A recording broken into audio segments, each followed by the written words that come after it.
Today on Feminine Roadmap, I'm going to be talking about how to live courageously. Have you ever felt the fear of the future? The fear of what to do next? The fear of making the wrong decision? This podcast is for you. Stay tuned.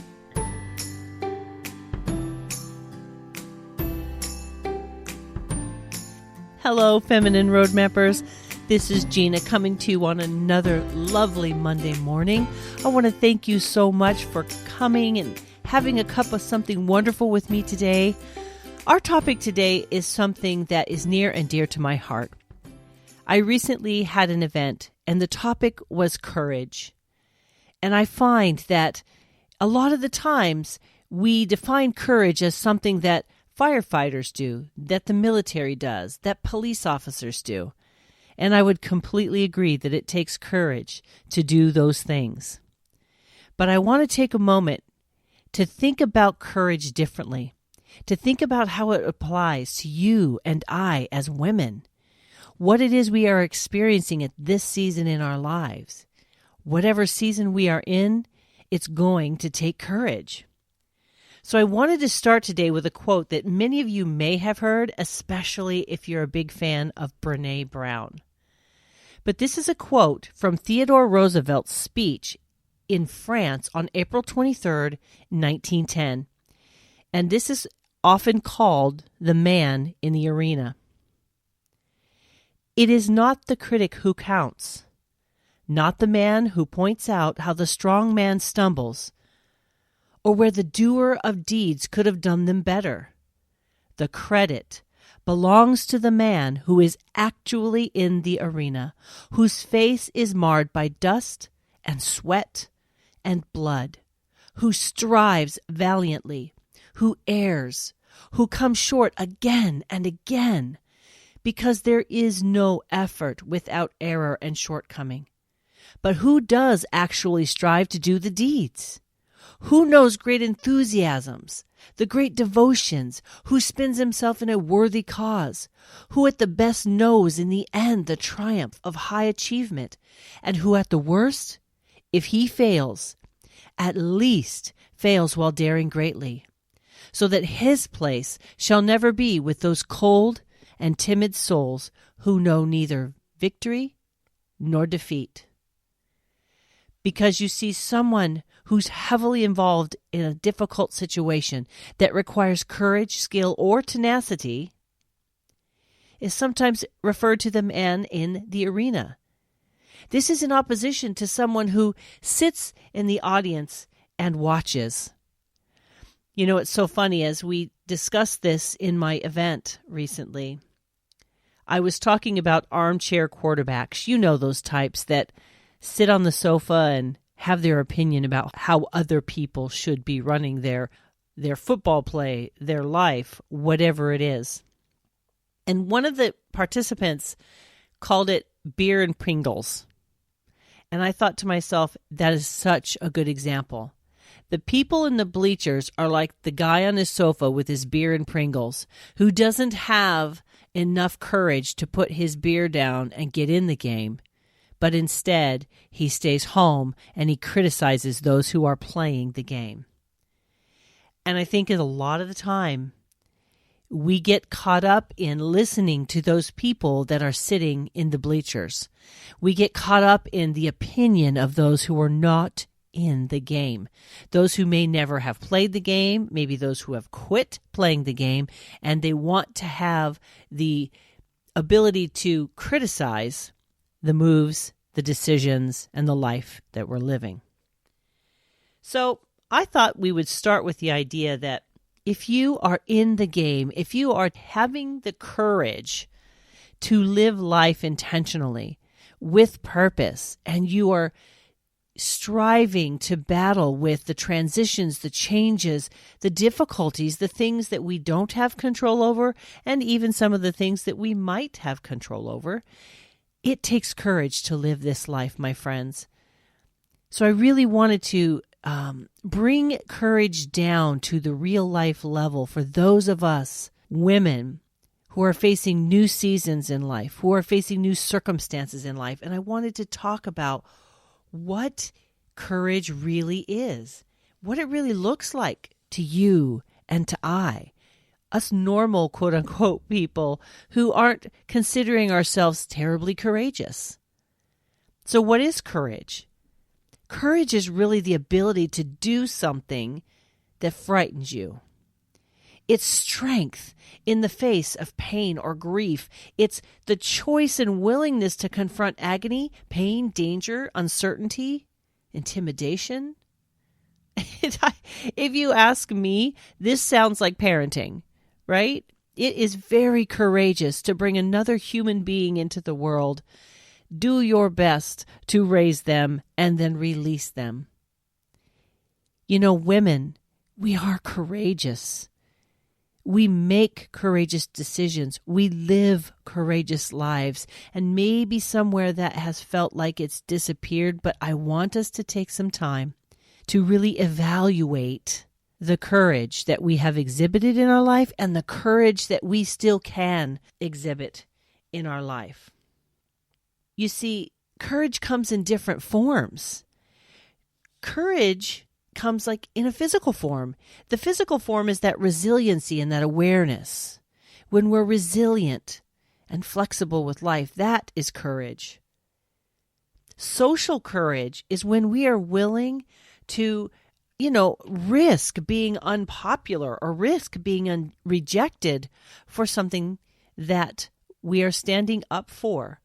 It's like leadership. Being willing to go against what other people perceive or believe. Moral courage is when you do the right thing no matter what, right? And that comes down to integrity.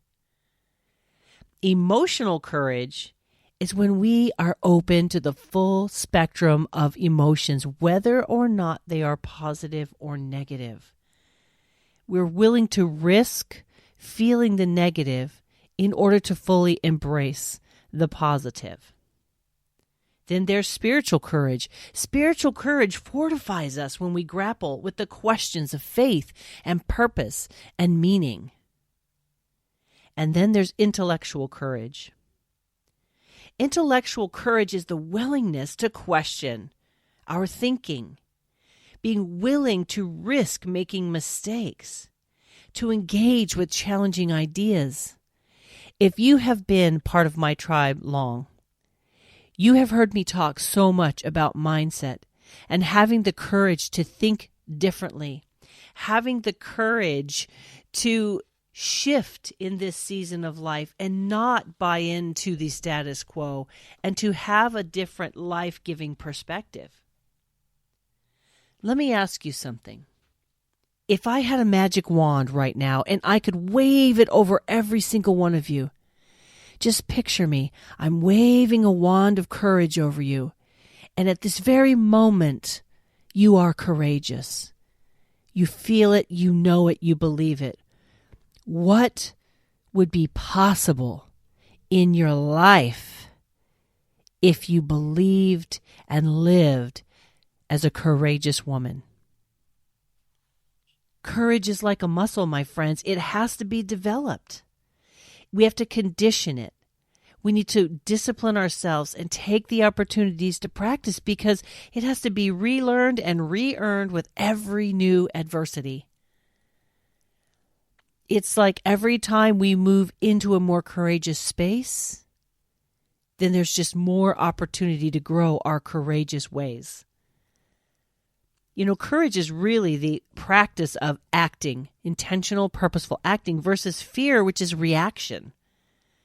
Courage is taking one step after another outside of your comfort zone. Courage is to try something new and stick with it.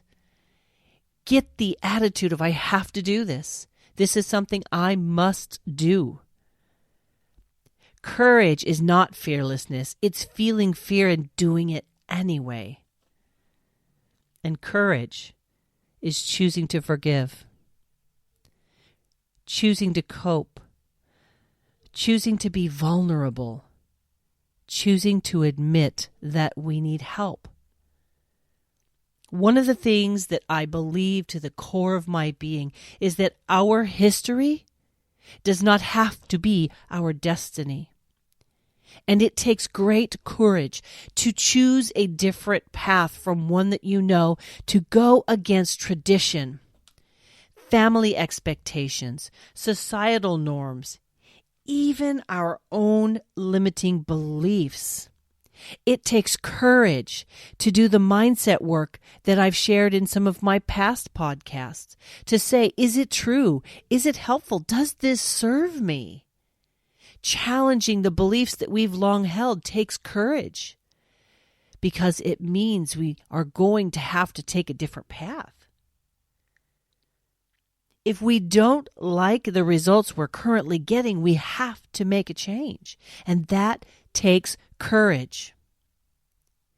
Moving into the unknown of midlife, changes in marriage, changes as our children age, changes as our parents age, changes as we age, job changes, relationship changes, financial changes, all of those things that we are navigating take courage, my friends.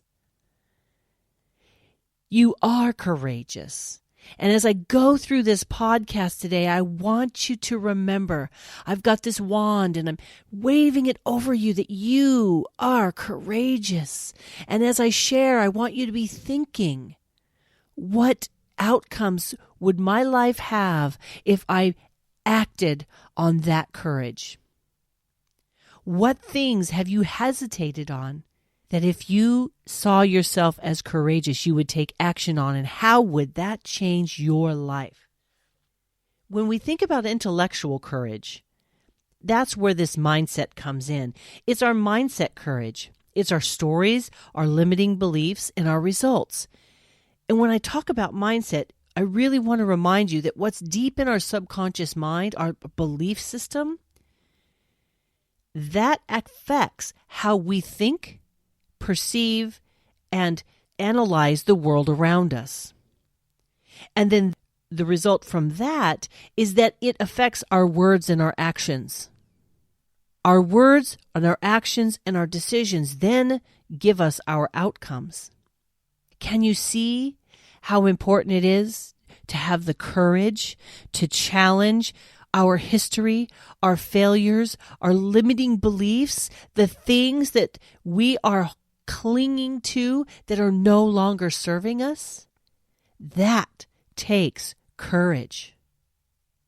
I want to ask you a few questions, and it's just something for you to think about as we talk about this together today. Who do you say you are? When someone compliments you on anything, whether it's your looks, your job, how well you've raised your children, the beauty of your home, what is the very first thing that pops into your head? What is it?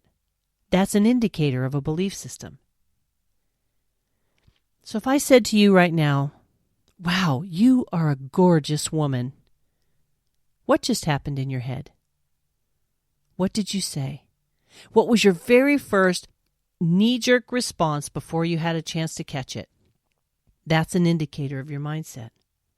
So what have you strapped your identity and potential to in that belief system? What are those things that you believe and think about yourself that you have made agreement with?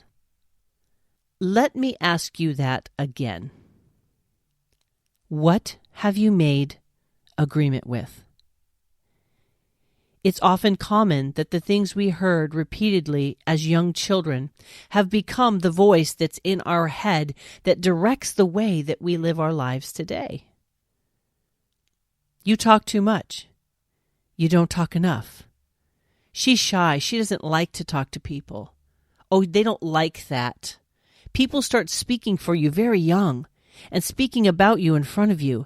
And those voices get poured into your mind, and they get deep in your subconscious mind. And then here we are later in life being directed by these things that we may never have chosen for ourselves, but we have received and believed and acted on. The courage that I'm speaking of means that I am willing to be uncomfortable and face those things that no longer serve me and may never have been really true. and make a change.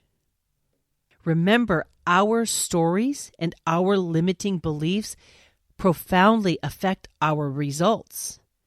If what we say and what we do not have harmony with what we think, we will not succeed. So we must have the intellectual courage to challenge our thinking and make sure that what we're thinking truly supports the wives, mothers, friends, business women, whatever it is you do, it supports who you want to be. Now, whenever we talk about courage, we have to talk about fear. There's a proverb that said that fear and courage are brothers. Fear is a sign that courage is around the corner, is another idea. And so let's talk a little bit about fear. Fear is an amplifier. You know, the example that came to my mind is like, imagine if you're home alone and you hear a creak in your wood floor. Instead of thinking it's probably the cat, how quickly does our mind trigger that fear impulse that what if someone's in the house? Or, you know, you start to think these scary things. Maybe you've seen one too many scary movies. Maybe you're in the middle of watching a scary movie and that'll really amplify a weird noise in the house, right? That's what fear does. It amplifies our emotions and it amplifies our perceptions. You know, if you use the analogy of a garden, if you've ever had a garden, no matter what you do, those darn weeds will always get in your garden, and you have to be so diligent to keep those darn weeds under control. You think you've got them all and give one good rainfall, and doggone it if you don't have more weeds than you do the plants that you actually want in your garden, right? Fear is sometimes the result of something planted in you, like I said. It starts with someone else. And through their words and actions, these fears get planted in us. And then we make agreement with them and we make them our own. Fear is also very insidious. It can grow so slowly that we don't even know that it's there and that it's taken root. And there's the key thing. Fear is a root. It digs deep. And it's sometimes hard to find where it started, but we've got to have the courage to dig out those weeds, those things we've made agreement with that are not good for us. And fear is often a perception. It's not even based in reality. I'm sure you've seen this somewhere on the internet. Fear means false evidence appearing real. Maybe there's a situation that happens, or a relationship that triggers a memory. And that memory is attached to the emotion of fear. That might be the perception in this situation might feel like another situation, but we need to be courageous enough to not be controlled by the fear. Because fear is just a chemical trigger in our brain. It's like a warning system. If you think of a traffic light, fear is basically the yellow light. It's not the red light. Okay, aside from, get out of a burning building, right? You're not going to pause. You're going to get out. But in your day-to-day relationships and lives, fear is a tool. It's a resource. It's a warning system. It doesn't automatically mean stop, red light, don't proceed. It can be the yellow light. It can be used as a resource to say, okay, I'm going to pause a second. I'm feeling this fear. What is this fear? What is this fear in reaction to? Think through it, kind of analyze it, get a grip on your emotions so that you can think clearly. Because once your brain triggers to fear, if you feed that fear, you will not be able to use your reasoning mind.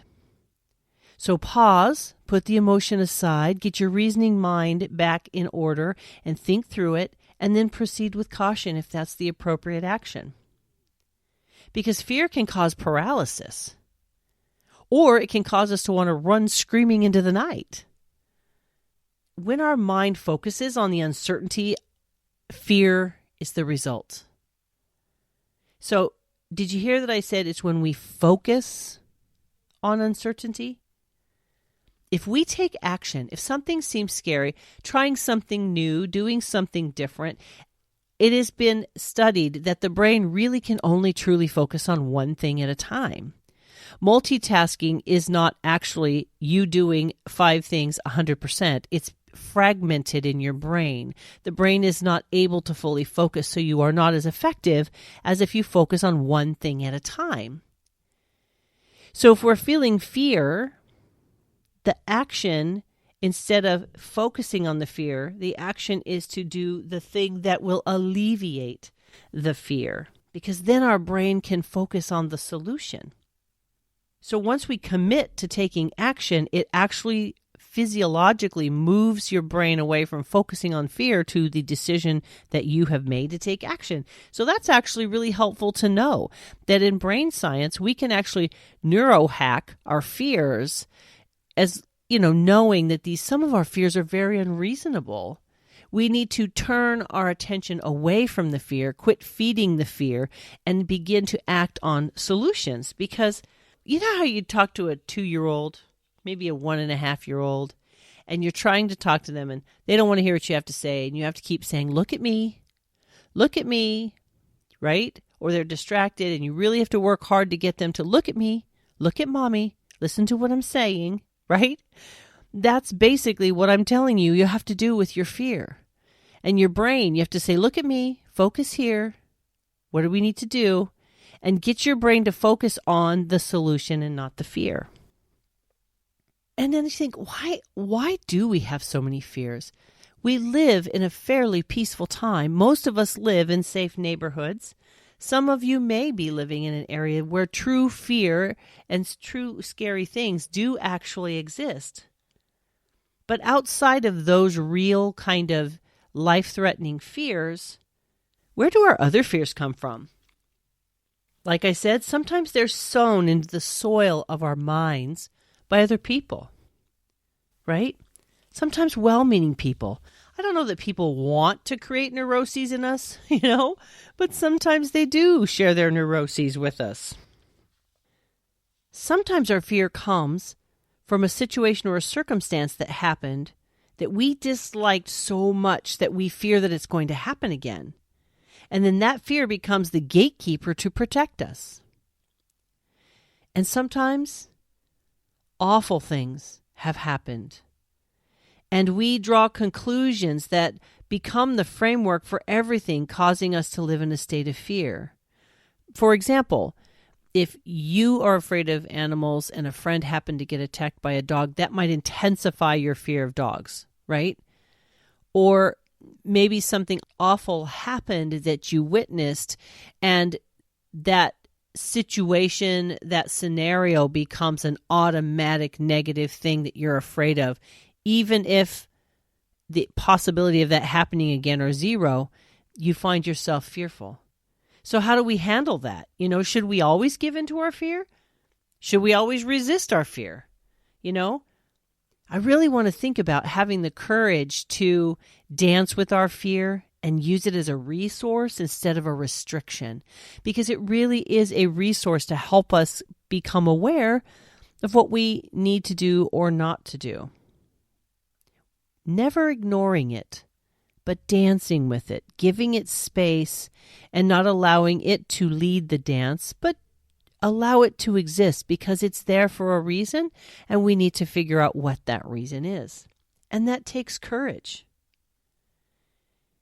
We must know our battles, and we must know our enemies as well as our weapons. When I talk to my warrior women group, I say that being a warrior woman is about having the courage to step into your purpose, to be fully who you are.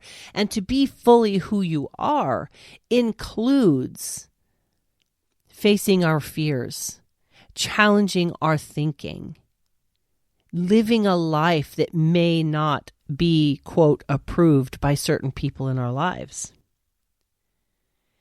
How do we live unapologetically?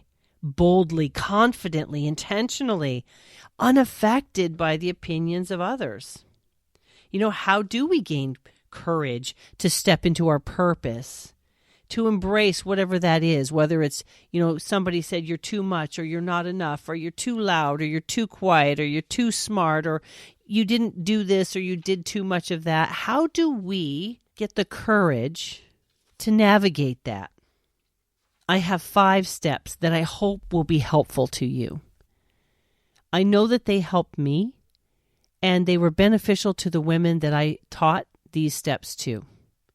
So let's go ahead and jump right in. The very first way that you can have the courage to step into your purpose, to embrace who you really are, to be more free, to show up in the world as the woman you were created to be, is to stop comparing yourself. Let me repeat that. Stop comparing yourself.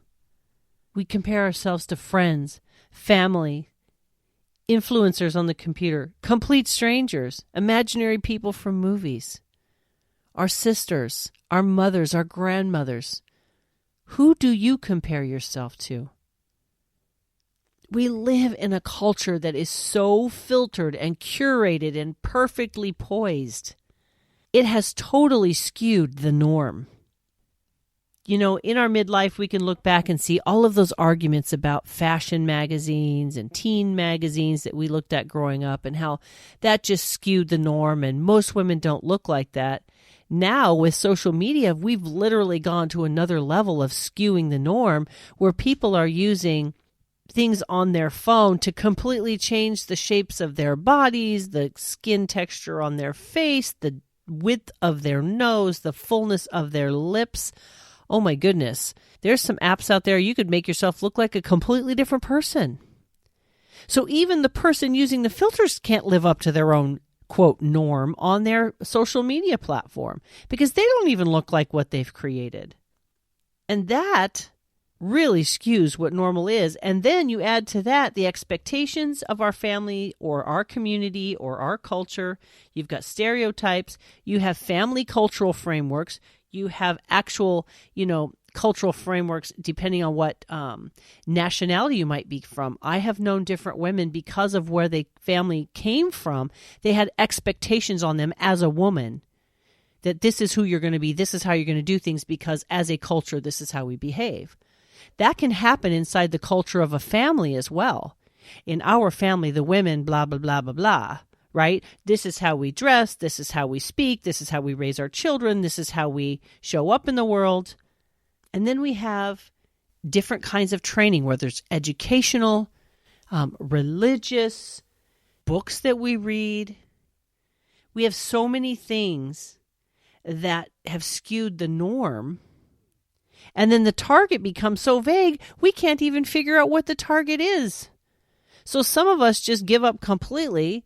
And some people just go to a crazy degree to try to be perfect. But we can't be perfect.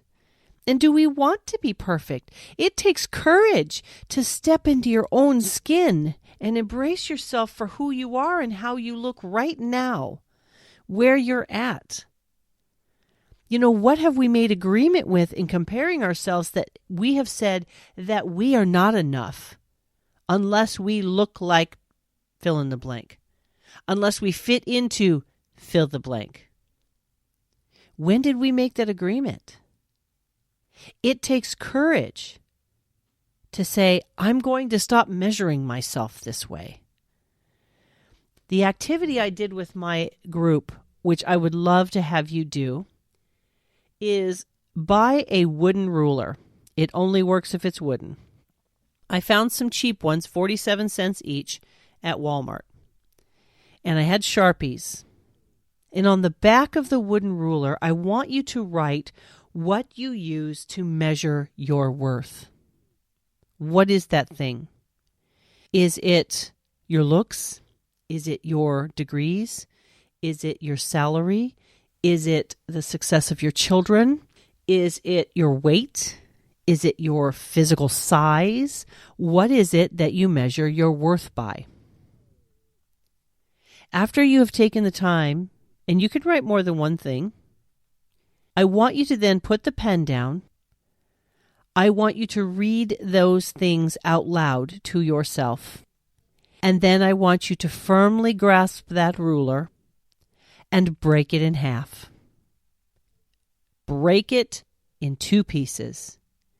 And then I want you to put that ruler somewhere where you will see it on a regular basis, because I want you to remember that you are going to stop measuring yourself in that unhealthy way, in that way that no longer serves you. It may never have served you, truly. But now, have the courage now to have a visual reminder that you are no longer going to be measured by that thing or by those things. The next step is be courageous enough to get to know yourself. Get to know yourself outside of the things you've been told about yourself. Whether that's by a parent, a teacher, a leader, a family member, it doesn't matter. Take the time to get to know your own mind and your own perspective. Have the courage to find your voice, my friends. Some of the tools that I have used that I love are Myers-Briggs. These are personality tests, but sometimes we have taken on identities that may or may not actually be how we are wired. When you take something like a Myers-Briggs test, it's really important that you stay present with your truth and learn to find your voice so that you answer the questions properly. And then there's one that I absolutely love. It's by a woman named Sally Hogshead. Now, Sally Hogshead doesn't have any idea who I am, so this is not a plug where I earn any money, but I have to tell you that we have used it in my family, and I've used it in my leadership team for an entrepreneur group that I lead. And it has been really beneficial. So it's called the Fascination Survey by Sally Hogshead. And that's just like it says, Sally Hogshead. I believe the website is howtofascinate.com. But the reason that I like this resource is because she is a branding gal. She came right out of college doing branding for really large companies. And so they talk a lot about knowing your ideal client and knowing all about your why and your purpose and your vision and your mission. And so when she created this Fascination survey, she did it from the perspective of how people see you, like how you best show up in the world. It's less like, typical personality tests that tell you things like you're organized, you're disciplined, you're blah, blah, blah, right? This is kind of like when you show up like this, if you were to consider yourself a product or a business, this is how this product or business would be the most successful. It's from a branding perspective. I don't know how else to explain it. And I'm sure if Sally Hogshead ever heard this, she would be able to add a much better and clearer explanation.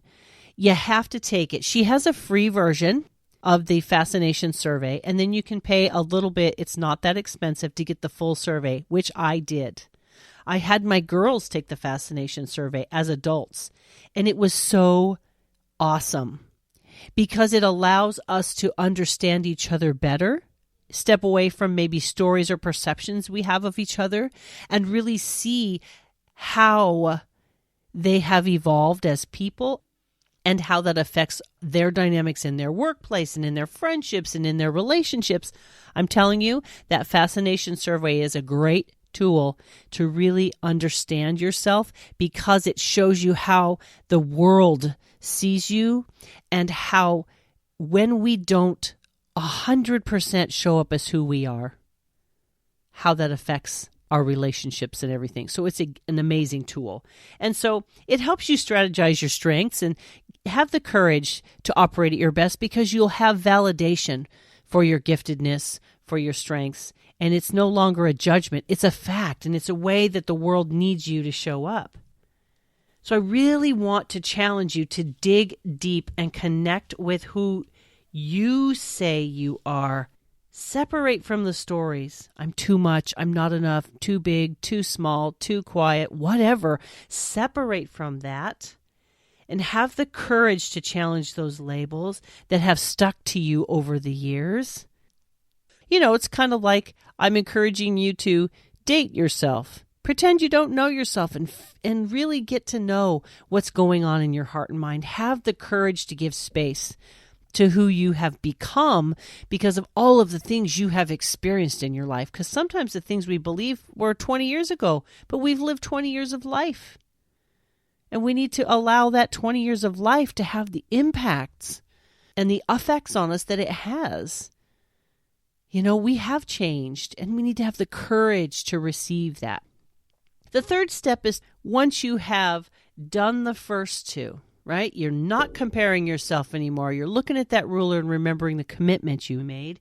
And then you date yourself for a while and you get a feel for who you are and you take some resources out there and you really get a handle on what am I good at? How does the world benefit from me being here?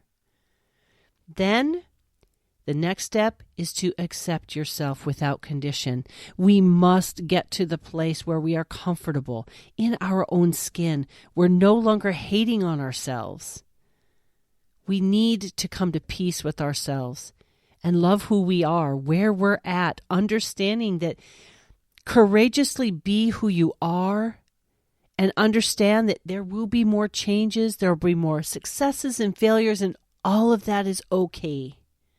It takes courage to get up every day, to face the things we need to face, and to have the courage to make a change.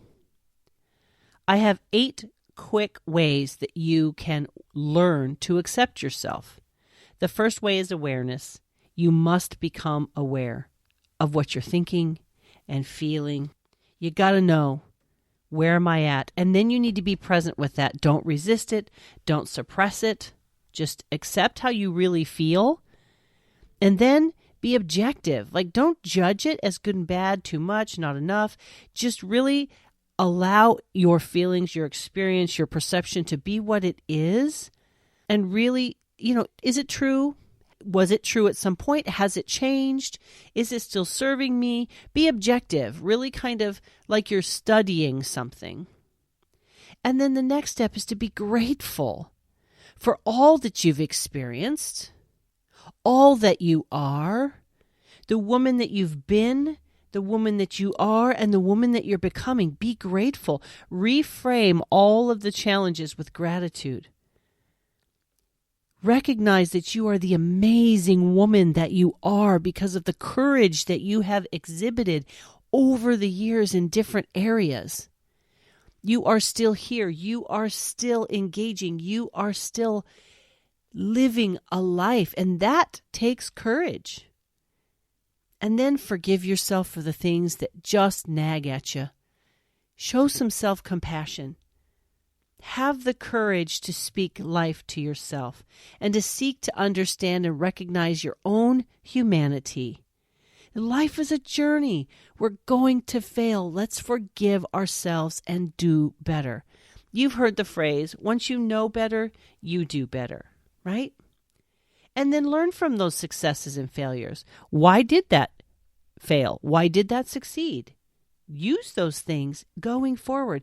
And then remember, separate yourself from your emotions. You are not your emotions, right?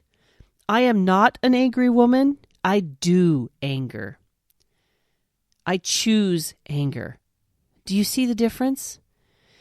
When I say to myself that I am something, like I am too much, I am intimidating, I am too quiet, I am too little, whatever it is. When we say those things, we are attaching our identity to that adjective. When in reality, that is not who we are. It may be how we choose to show up in life. It may be what other people perceive because we have made agreement with that and become that, but that is not who you are. Who you are is so much more than an emotional reaction. You have an intelligence. You have a spirit. You have qualities, compassion, love. kindness, intuitive. These all make up who you are. But your identity is not your emotions. They are separate. Remove yourself from that, and you will remove that power of anger, frustration, less than, too much. You will remove it because it's no longer clinging to you like a parasite.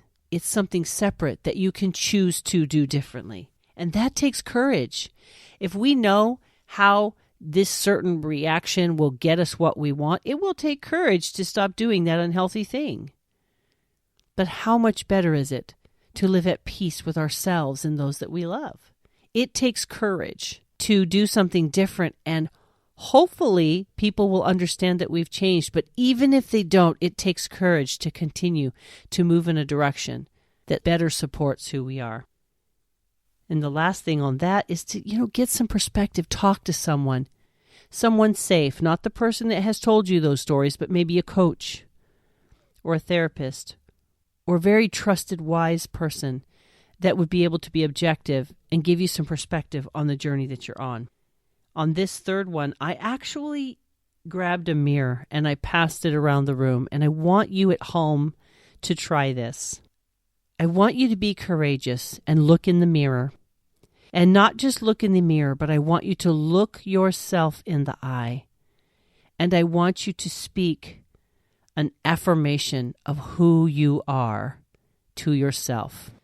Some of the things that women shared is, I can live my dream. It's not too late for me. I am a courageous woman. I am enough just as I am. Whatever it is that your soul and spirit need to hear, I want you to look eyeball to eyeball with yourself in a mirror and say it out loud. This was such a powerful activity. I passed a mirror around the room and had each woman say it out loud in front of the other women. Most of the women cried, and that's okay. We have such a hard time speaking loving things to ourselves. But we must. We spend so much time berating and judging and criticizing ourselves. Why can't you say one kind, loving thing to yourself a day? We instantly say, oh, that's selfish, that's ridiculous, that's not humble. No. You're willing to be your worst enemy in your own head, but you won't have the courage to face yourself eye to eye and say something that is true about you. And I want it to be a quality outside of, I like your hair. That's not fair. It needs to actually be, I am enough, just the way I am. I am a strong, courageous woman. Whatever it is, I challenge you to look in the mirror every day for 30 days and say, whatever that thing is you've chosen, say that to yourself, eyeball to eyeball in the mirror, every single day for 30 days. And let me know what happens. The fourth step in having courage is stepping into your purpose and being who you are and living a courageous life is you have to invest in yourself. You have to develop yourself. We have the results in the lives that we have now because of the resources that we have and what we know. In order to grow and have the courage to push through, we must learn and do things differently. So just raise your level of awareness. Who do you want to be? How do you want to show up in your relationships, in your job, in your family, in your friendships, in your business? And then invest in books, seminars, masterminds, coaching, groups that grow your mind. Get some perspective. I'm having a virtual mastermind coming up. It's going to be on Monday nights for 6 weeks starting March 11th. I will put a link in the show notes, but it's called the 15 Invaluable Laws of Growth. It's something that I've taught for years, and it is so powerful in changing our lives and helping us to really understand the potential in our growth. And sometimes it just takes someone else to come along and point us to the way. We can't do everything alone. We are meant to be in community. And the fifth one is be authentically you. Have the courage to stop apologizing. Have the courage to not only find your voice, but to use it. Have the courage to communicate honestly. Have the courage to not wait for permission. If you need permission, my sisters, you have permission to be fully you. Have the courage to show up fully. Have the courage to be confident in who you are and what you stand for. Have the confidence and the courage not to fear what other people think. Have the courage to admit and learn from your mistakes. Have the courage to challenge the status quo and the old ways of doing things and to pave a new path. Have the courage to step out of your comfort zone, to grow, to change, to pivot, to get different outcomes. And have the courage to trust yourself. My sisters, it takes courage to stand up. It takes courage to be seen, to be heard, to be truly loved, to risk rejection, to be willing to outgrow some people and some things, to be vulnerable. This all takes courage. It is okay. Brené Brown said, "When we spend our lives waiting until we're perfect or bulletproof before we walk into the arena, we ultimately sacrifice relationships and opportunities that may not be recoverable. We squander our precious time and we turn our backs on those gifts, those unique contributions that only we can make. Perfect and bulletproof are seductive, but they don't exist in the human experience." So remember, ladies, I have a magic wand and I'm waving it over every single one of you today. And I'm just sprinkling your lives with courage, and you have courage. What are you going to do differently? What outcomes are going to shift today because you have courage? What thing have you hesitated on? What have you been putting off? Here comes the courage. Ooh, feel it coming over you. If I could wave a wand over you and you could say, "I am courageous," what would be different for you today? So my sisters, be strong, be courageous. Live the life you were meant to live. Be all of the things that you dream of being. Start today. Have the courage. Learn what you need to learn. Get the skills that you lack. Build the circle that you need. Take the very next step, whatever the next step is. Don't worry about the whole journey. Just take the next step. It takes courage, but I believe in you. You are a warrior woman. You were made for such as this. Believe. Receive this. And walk in courage today. I want to thank you for sitting with me. I want to thank you so much to my new subscribers. We've had a huge number of people joining us and listening, and I want to thank you from the very bottom of my heart. It has been so exciting to see the tribe grow.